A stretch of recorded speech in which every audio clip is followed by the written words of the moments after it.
Gacha games, known by many gamers as the scum of the earth on the bottom of the gaming society's social caste system, huddled up side by side with Candy Crush and Bloons Tower Defense 6, with hentai games being slightly above the three of them. However, what if I were to say that...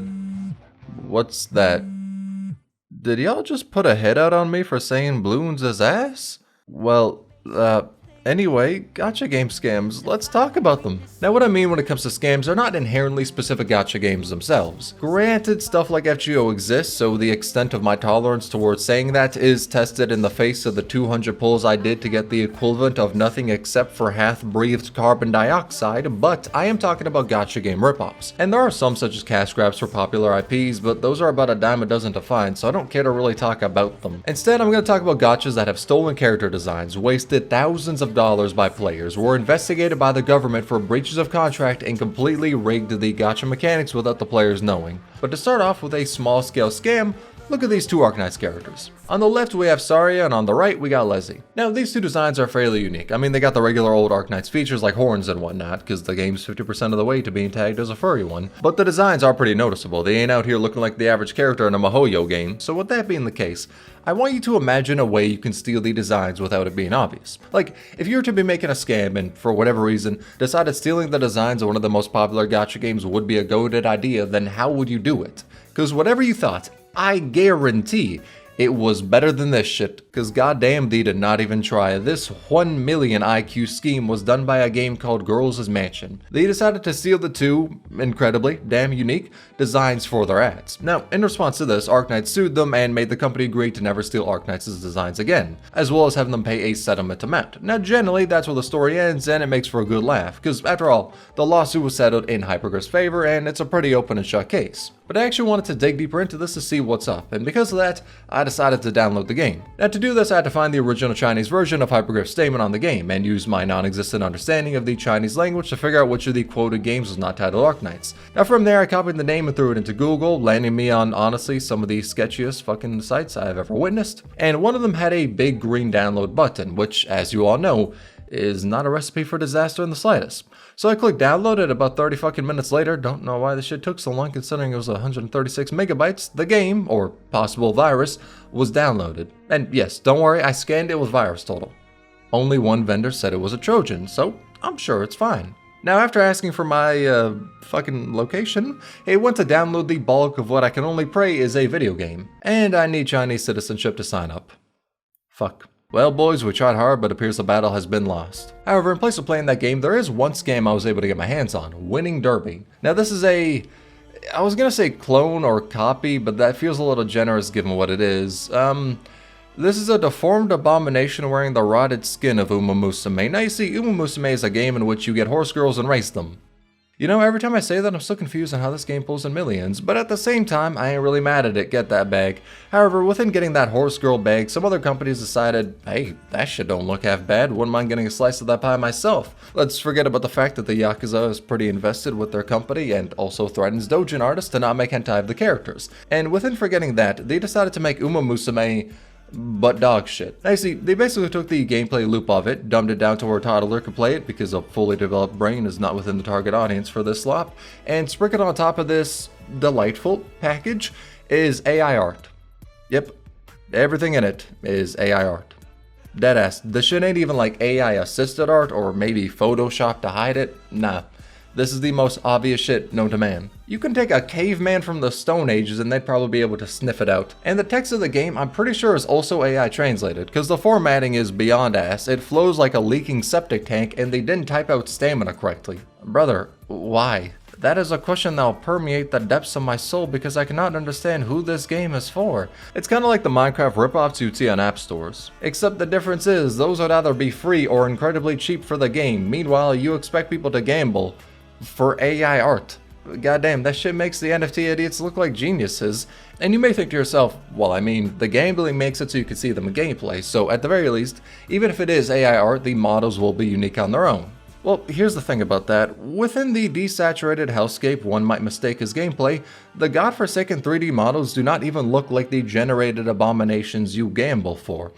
They were too lazy to even try and make 3D models that looked vaguely similar to what blind people can misinterpret as waifus. Now the gambit is, from my understanding, a ripoff of Uma Musume that is done in the most bare bones is a generous description, done in a way that would only be a satisfying game if it was the last thing someone could play in the event of a nuclear apocalypse. Now from there, the genius creators decided to use AI art, probably because no real artist would have wanted their name attached to this, and decided to whip out ChatGPT's free plan to translate it into English. And this did not culminate into a successful project. Instead, it's something that is considered a scam, which, I gotta say, masterful gambit. But funnily enough, turns out Uma Musume did not sue them for this game. And that sounds like a good thing for the company. After all, Uma Musume can probably drag them down to the depths of Tartarus if they really wanted to. However, in place of that, they are being investigated by the government of Hong Kong. Now, what I was able to gather from the only article I've seen about this, which wasn't natively in English, is Hong Kong has a program set up to give local developers funds to create games. I would imagine the purpose behind it is to support local businesses within the gaming sphere, as that's generally dominated by many other countries. Now from there, the loan was given to many different companies, including the creators of Uma Musume Skinwalker Edition. The thing is though, it has a clause saying that the content cannot be plagiarized, and on that note, here's a completely unrelated pic from the article describing this investigation. So if it's determined that they violated the agreement via plagiarism, then they need to return up to $70,000 to the government, with interest. Yeah, honestly, there are some geniuses with this one.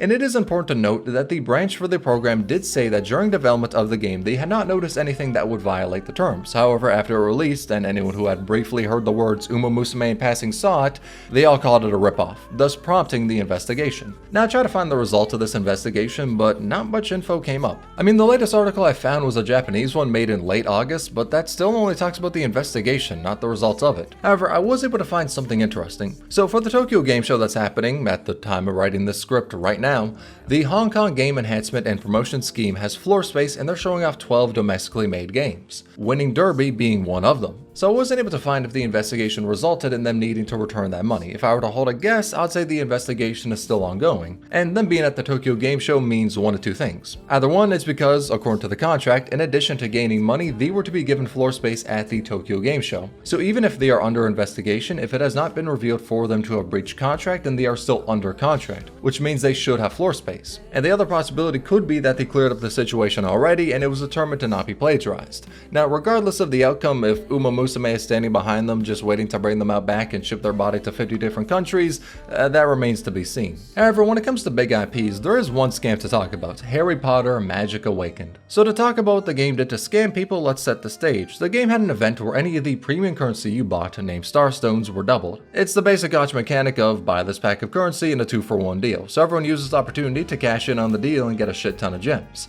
After all, they could be used to buy packs and paid items, so getting it on sale essentially meant getting those packs on sale, until they changed how the packs worked. You see, they made it so when you go to buy the paid items and packs, you don't need to use that premium currency.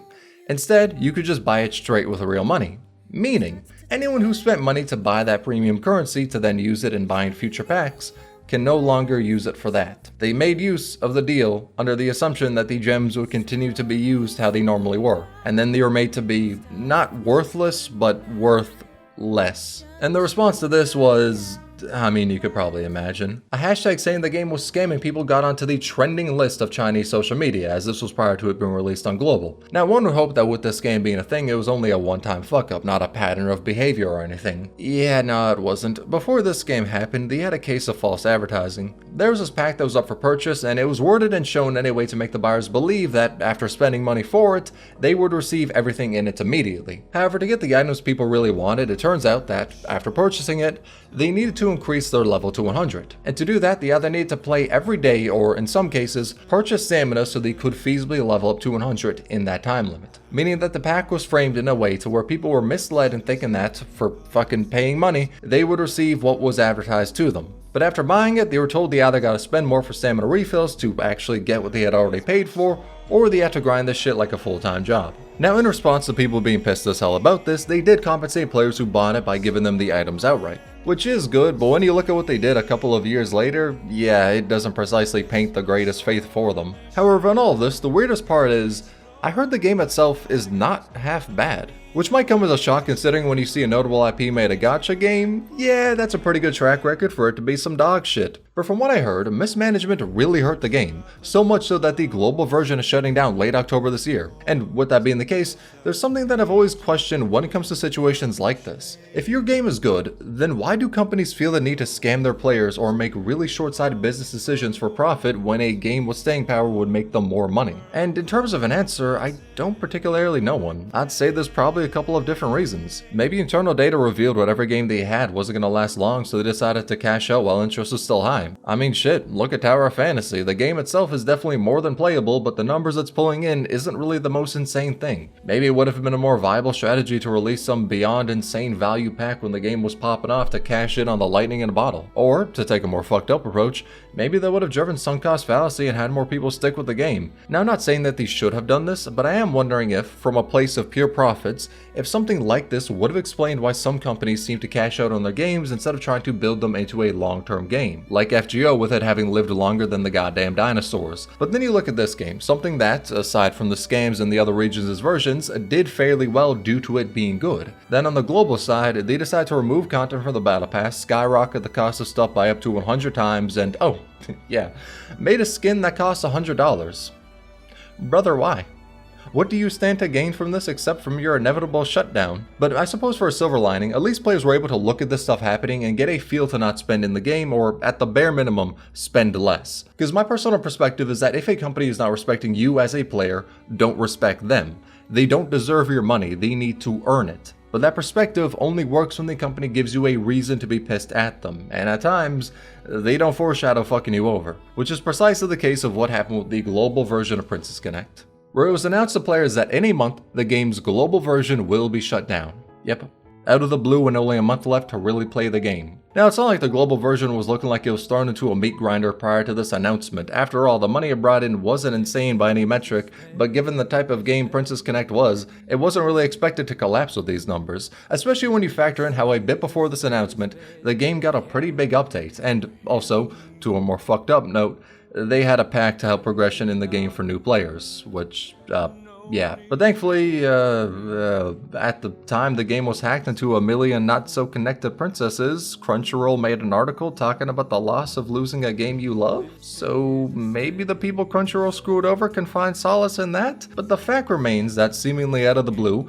a game people have spent so much money on was axed. Now, the precise reason, we don't know. Some have speculated it's due to a future update making the gacha more free-to-play friendly, and maybe that would have hurt sales to an unsustainable point. Or maybe the sales were just never able to survive on their own. Others said maybe the license needed to be renewed and they didn't have the money for it. I mean, we could throw out many different possibilities, but no one really knows. The most we do know is that this chalks up to another reason to not like Crunchyroll as a game publisher, as they have a long history of making gacha games less free-to-play friendly and not managing them well. In some cases, their rights to publish were taken back by the developers. And on the thread made years ago announcing that Princess Connect was going to be published by Crunchyroll, you had people saying it was fucked.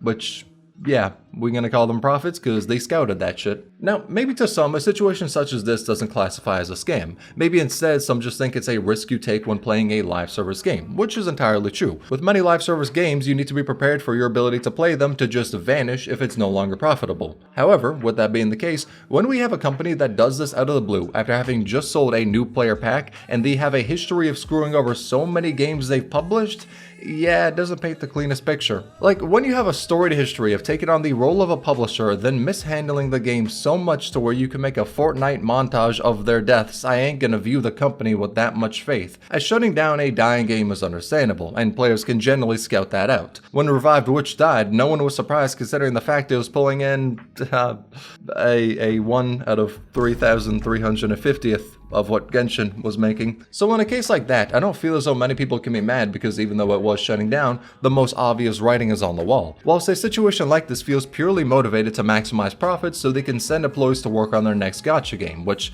in this case was Street Fighter Duel. And let's look at how that game is doing. Made a collab free-to-play friendly character require $5,000 to max out. Scripted roles. Must roll with paid only currency. Yeah, can't say I'm surprised. Oh, what's that about the Akuma banner? Limited character that you can't summon with premium currency. Must use paid only roles. No pity. Cost $100 for 50 pulls. Yeah, bro, what the fuck is this shit? However, aside from Crunchyroll Games being, that, on the note of scripted pulls, there is one legal case that's pretty interesting. So back in, well, January of this year, Nexon was sued for $9 million by South Korea's Fair Trade Commission. The reason was that between 2010 and 2021, they had changed the drop rates for their banners in MapleStory without telling the players rolling on it, with the drop rates for really sought after cubes, which is what people were gotching for, to 0.00001%. Meanwhile, Nexon was out here saying that the drop rates were not changed behind the scenes, and the response to the government suing them over lying and misleading players about the drop rates? This issue pertains to the period before 2016 when there was no obligation to disclose information about probability-based items. The KFTC's retrospective sanctions will greatly shrink Korea's gaming industry. In other words, they don't give a flying fuck. They deadass went, yep, we scammed them hoes, but conversely, there wasn't a law saying it was bad to lie about probabilities. And that's not all, they literally have a patent for dynamic pull rates, meaning if you play a lot, your chance to get something decreases, if you play less, it increases. Your location also changes the rate, probably to make it so high income areas have worse rates because those players will more likely have disposable income. If your gacha items exceed a limit, decrease your rates. Rates change if you got friends on your list, probably to make it so people with a lot of friends can show off their good gacha results, thus making more people want to roll. Change your rates depending on your friend's stats, and then change them again based on the rarity of the gacha and based on your current items. And in case you're wondering what the patent is, let's go to the Korean patent catalog. Throw in this number and there's Nexon's scummy ass pulling up. Now since it's originally in Korean, we gotta rely on shitty machine translations, but you can still see that, yeah, all of this is in the patent. They legitimately have a patent for scamming motherfuckers. And to be absolutely clear, we just know they have this patent, but I don't believe we know exactly which games use it. After all, they've made a ton of games and it could be in any of them. So I don't want to give the impression that this patent is being used in like Blue Archive or something, because to make a claim like that, I would want to see undeniable proof of it. But I can't exactly look at the patent in the most innocent way knowing what they did with MapleStory. So I'm not saying Nexon is using this patent in any specific game, but I am saying that they have it, and we've seen rather interesting behavior when it comes to MapleStory, so I can't exactly think using this in many of their games would be beyond them. Now, does this patent being made public matter to them? Hell no. They know how gacha addiction works, this ain't gonna hurt them much. Even if it was dead to rights that they've used this in every single game they've made, I don't think it would hurt their bottom line that much. And do you think they care about being sued for $9 million? Hell no. The money they got from scamming people was worth a hell of a lot more than $9 million. They straight up would have made less if they didn't have to pay that fine by just playing everything above board, which is crazy to say out loud. As for something like the Winning Derby game I covered, that's easy to look at and go, yep, pile of shit. But for Nexon, unless you've heard the news about this, which, let's keep it a million, how many fucking people pay attention to gacha game news? Much less how many people in the West are willing to hear about lawsuits in Korea over mechanics and patents for gacha games. And if you haven't heard about it, you're getting scammed while just thinking every pull you're doing is fine with the proposed gacha rates. Supposing that they're using the patent as aside from MapleStory, we don't know with absolute certainty that they're fucking with the rates of their other games. Though I sincerely doubt any lawsuits would stop them from scamming players based on rates, unless the lawsuits start pulling in a notable percentage of their revenue. And lying about rates has been done before by Grey and Blue Fantasy. Well, maybe not lying about rates. You see, it had banners pertaining to the Chinese zodiac animals, and for the second animal banner, Monkey, the rate to pull her specific rarity was 3%. However, for that 3%, two other characters shared a rate up in that pool. Now at this time, the rates per character were not listed, so all players assumed that the rate up for the 3 characters of that rarity was the same percentage. Then a streamer decided to pull on stream. He proceeded to spend over $6,000 on the Monkey banner to just get one copy of her. Homie spent 6 bands on a damn lolly monkey. But within these roles, he got multiple copies of the other 2 rate-up characters, and he wasn't alone. Many people had the same experience and even pulled up the numbers to show that the rate-up for the monkey was not anywhere near as much as the other 2 characters. Naturally, this caused players to go ballistic because even though the rates were never listed, many people were under the impression that the rate for the 3 characters would be equal. And due to the outrage over this, Cygames apologized and made it so the rates per character would be displayed and introduced the sparking system, where if after 300 pulls you did not get the limited character, you can guarantee them. Granted, that still is about $1,000, so Christ. but that still is an improvement. And they also refunded all pulls on the banner that players did, so any pull you spent on it was entirely free. So all in all, they had the best response they could have to this situation. Which, I mean, that's a much better response than Nexon saying they played some hoes and Crunchyroll doing some dumb shit like this to just later bring the game out back and empty a 12 gauge into its cranium. And due to this, a list of guidelines was published that recommended gachas to have their rates listed for players, which meant this was more or less the birth of gachas displaying their character drop rates, so at least it has a good ending. However, that is, within truth, only a brief outlook into the world of gacha game scams, which are not only insanely profitable, but even if you do face investigation or lawsuits, it appears that shit like that won't mean much in the face of the money you can make. And honestly, in saying that, I've come to the realization that that statement doesn't just cover gacha game scams, but honestly, business as a whole. Now, when it comes to the question on if a consumer can do something to fix all this, the answer is no. There's nothing. I'm gonna keep it a million with you.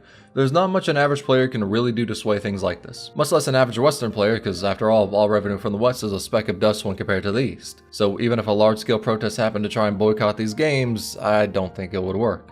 An example, the Natlan protest for Genshin. You had millions of people talking about it, paying attention to it, and many participating in it. The result? Nothing.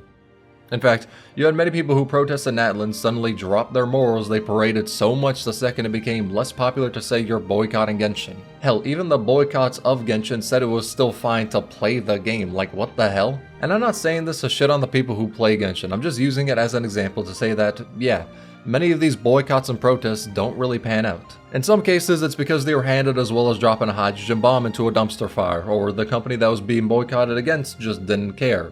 Or maybe a large part of the people saying they care about the cause really don't and are just saying that for brownie points. There's many reasons as to why protests don't pan out, and in truth, I don't know if I could really hate the people that genuinely care to protest and later went on to play the game when they saw the protests fade away, because I do feel a general sense of resignation can lead people to not caring and just going with the flow. The only people I really dislike when it comes to stuff like this are the ones who will say they care about the cause, knowing full well that when people no longer care about it as much, they would have already cashed in on being one of the most vocal protesters. And from there, business as usual, back to playing the game. I just really dislike when people will parade fake morals for their own gain, which is done abundantly. But that's why I think protests against things like this might not do much. End of the day, the most we can do as consumers is vote with our wallet. But when one whale's wallet holds the weight of 2,000 players, how much does your vote matter? And honestly, fuck, I didn't mean for the end of this video to become depressing. Jesus, I just want to joke about gacha game scams. But there is definitely something to be said about how much a player's opinion matters in situations like this, which